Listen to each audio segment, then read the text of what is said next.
hari ini Miss Tina akan lanjutkan topik kita di bab 14, yaitu perubahan iklim di lingkungan. Nah, katanya topik kita hari ini ada di buku Kuandra kita di halaman 313 sampai 324. Anak-anak boleh baca buku kita dan silahkan cek materi hari ini. Nah, topik hari ini katanya sangat berkaitan erat dengan pencemaran lingkungan yang sudah kita bahas pada pertemuan sebelumnya. Yang bagaimana itu? Yuk kita cek. Perubahan iklim bab 14. Jadi untuk membahas topik hari ini, anak-anak diharapkan masih mengingat tentang topik sebelumnya, yaitu pencemaran lingkungan. Ayo, siapa yang masih ingat jenisnya apa saja?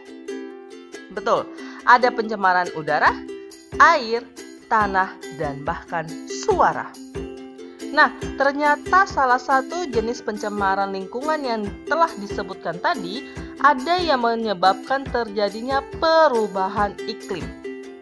Nah, jenis pencemaran apa itu? Iya, betul, pencemaran udara.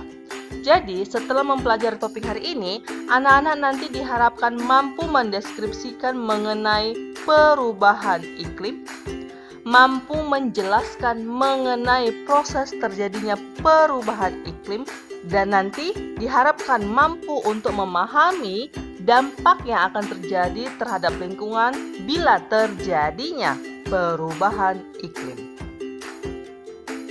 Nah, kita akan membahas mengenai penyebab terjadinya perubahan iklim. Jadi sebelum kita membahas itu, kita harusnya mengerti apa artinya perubahan iklim. Merupakan fenomena alam yang terjadi di bumi pada saat ini.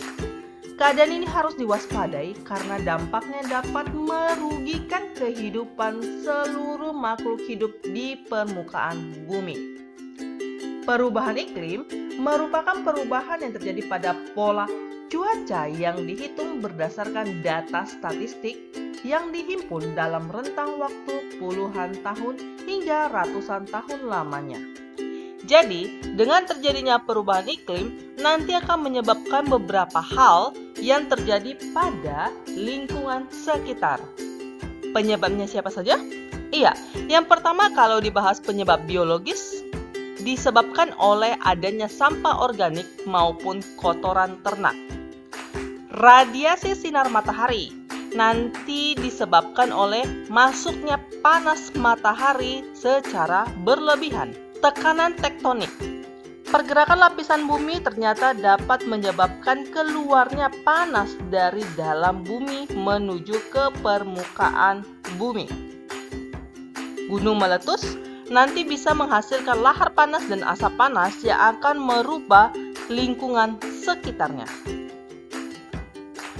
Efek rumah kaca.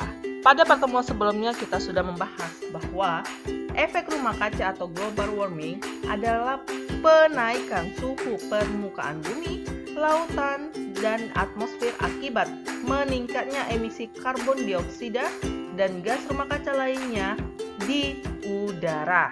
Nah, dari gambar ini kita bisa melihat beberapa aktivitas manusia yang tanpa disadari dapat menyumbangkan gas-gas efek rumah kaca.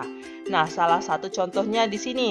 Penebangan hutan secara liar dapat mengganggu perubahan gas karbon dioksida menjadi oksigen atau biasa kita kenal dengan fotosintesis. Kemudian nanti di sini ada penggunaan pupuk urea ataupun pupuk kimia yang secara berlebihan akan menyebabkan gangguan terhadap lingkungan. Di sini juga terjadi prosesnya. Kemudian tanpa disadari proses pembakaran jerami ataupun bahan organik akan menghasilkan gas bakaran dan kotoran ternak juga menghasilkan gas efek rumah kaca. Nah, di sini ada yang pertama gas karbon dioksida dari gambar yang mana? Gas metana CH4 itu berasal dari yang namanya kotoran ternak. Kemudian gas CFC kalau digambar tidak ada ya. Gas dinitrogen dioksida itu didapat dari aktivitas ini penggunaan pupuk secara berlebihan. gas karbon dioksida. Nah, pada pertemuan sebelumnya anak-anak sudah paham ya dampak dari gas ini terhadap lingkungan sekitar. Nah, ini berasal dari proses pembakaran tumbuhan atau kalau digambar ini adalah proses pembakaran ataupun terjadinya kebakaran lahan dan penggunaan bahan bakar fosil dalam skala besar. Oke, ada yang tahu apa saja bahan bakar fosil ini? Iya, betul. Adanya bensin, solar, dan lain sebagainya. Ternyata, semakin banyak populasi manusia, katanya konsentrasi gas karbon dioksida di udara ini semakin tinggi atau korelasinya setara. Ada yang bisa menjelaskan? Oke, berikutnya gas metana. Gas ini merupakan gas yang dihasilkan oleh bakteri pengurai ketika menguraikan bahan organik pada saat tanpa udara atau istilahnya anaerob. Nah, gas hasil dari pembusukan bahan organik yang dilakukan bakteri pengurai akan menghasilkan gas metana yang bersifat mudah terbakar dan menghasilkan produk sampingannya berupa gas karbon dioksida. Kemudian gas klorofluorokarbon atau biasa dikenal dengan gas CFC.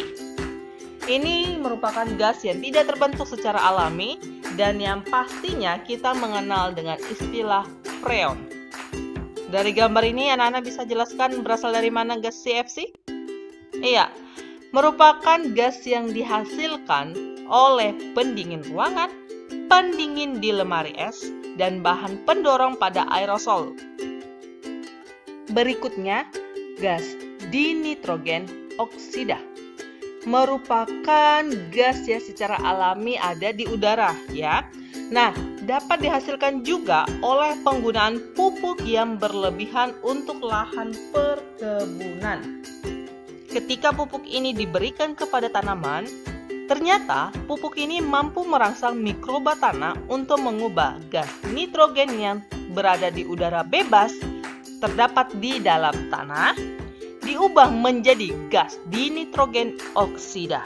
Nah, untuk secara alami ini memang sudah ada di udara, tapi jika pupuk ini digunakan secara berlebihan, proses pembuatan gas dinitrogen oksida akan berlebihan.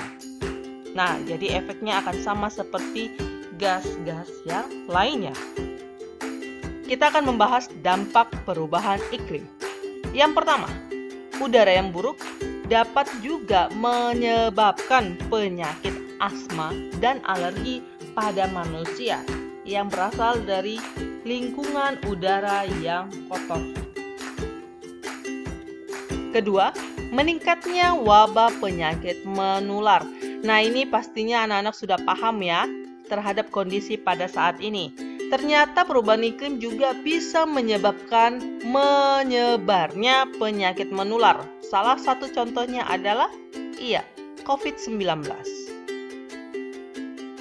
Yang ketiga, kenaikan debit air laut di dunia. Nah, ini disebabkan oleh pencairan es di daerah kutub. Ada juga badai ekstrim, gagal panen karena curah hujan yang tinggi atau panas yang tinggi. Kondisi ini disebabkan oleh adanya anomali cuaca pada saat ini. Jadi, panen yang diharapkan oleh petani itu bisa lebih banyak. Ternyata dengan gangguan lingkungan, ini menyebabkan perusakan lingkungan pertanian. Sehingga curah hujan yang diharapkan itu tidak mampu untuk menopang terjadinya pertumbuhan yang baik pada tanamannya. Kemudian kita akan membahas dampaknya adalah yang keenam, punahnya flora dan fauna langka. Ini disebabkan oleh adanya suhu yang terlalu panas ataupun terlalu dingin, sehingga beberapa jenis tumbuhan akan tidak mampu menyesuaikan diri terhadap perubahan iklim, akhirnya dia akan punah. Yang ketujuh adalah kepunahan koral akibat coral bleaching. Proses ini merupakan fenomena pemutihan karang atau coral bleaching akibat suhu laut yang mengalami kenaikan dalam waktu yang sangat lama. Ternyata dengan proses pemutihan karang ini, banyak spesies makhluk hidup di lautan akan terganggu karena kehidupannya sangat bergantung terhadap kondisi terumbu karang. Dan yang terakhir, adanya gelombang udara panas yang mematikan. Nah, untuk yang poin ke-8 akan kita bahas berikutnya. Iya, fenomena El Nino. Anak-anak ada yang tahu apa itu fenomena El Nino? Oke, pernah dengar?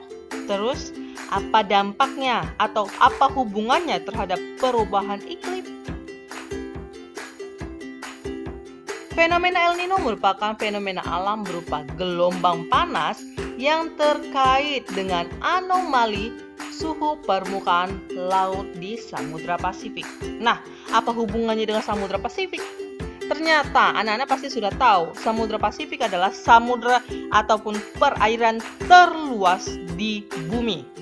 Dengan kondisi perairan terluas, maka samudra ini mampu mempengaruhi proses pembentukan awan, suhu, dan angin di atmosfer, terutama lingkungan sekitarnya. Ternyata dapat menyebabkan terjadinya kekeringan di sebagian besar wilayah di Indonesia. Dan peristiwa fenomena El Nino ini anak-anak ternyata terjadi karena kenaikan suhu di lingkungan di atas 1 derajat Celcius dari rata-rata kurun waktu tertentu. Bayangkan, di daerah kita saja jika naik 1 derajat Celcius udara sekitar sudah sangat panas, apalagi lebih dari 1 derajat Celcius. Nah, hasilnya nanti dapat menyebabkan terjadinya peningkatan kasus kebakaran kebun maupun hutan akibat suhu panas yang ekstrim. Oke, berikutnya kita akan membahas bagaimana proses terjadinya El Nino dan lawannya La Nina. Nah, ini sebenarnya prosesnya terjadi pada awal tahun ataupun akhir tahunnya. Oke, kita akan membahasnya. Yang pertama, lihat pergerakan angin di atmosfer, yaitu berasal dari barat menuju ke Samudra Pasifik. Oke, dari barat ini bisa dilihat adanya keberadaan benua Asia, benua Australia, dan diantaranya itu pastinya ada Indonesia. Nah, angin yang berasal dari benua Asia dan Australia ini membawa angin kering. Nah, angin kering ini nanti terbawa menuju Samudra Pasifik.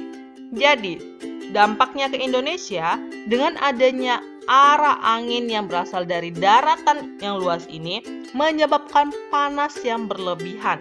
Oke, nah panas yang berlebihan ini dapat menyebabkan terjadinya penguapan air laut secara berlebihan di Samudra Pasifik, sehingga awan hujan akan terbentuk sangat maksimal di lingkungan tersebut.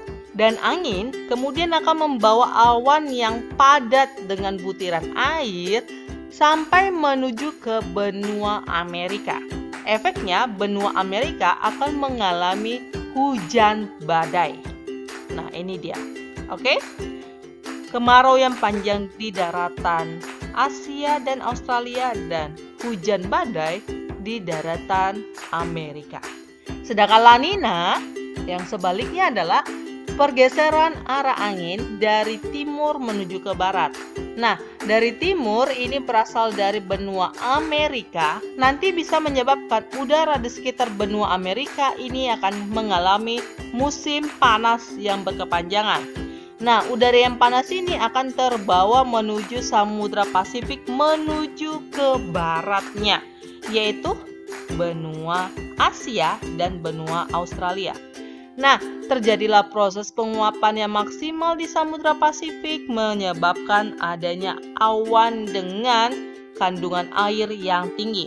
Angin akan membawa awan tersebut menuju baratnya Samudra Pasifik, yaitu benua Asia dan Australia, terutama juga Indonesia.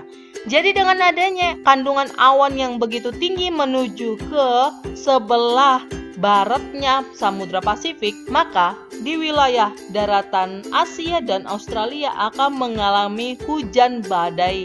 Nah, efek dari fenomena La Nina adalah di daerah baratnya Samudra Pasifik akan hujan badai, sedangkan di daerah timurnya Samudra Pasifik akan kemarau yang hebat.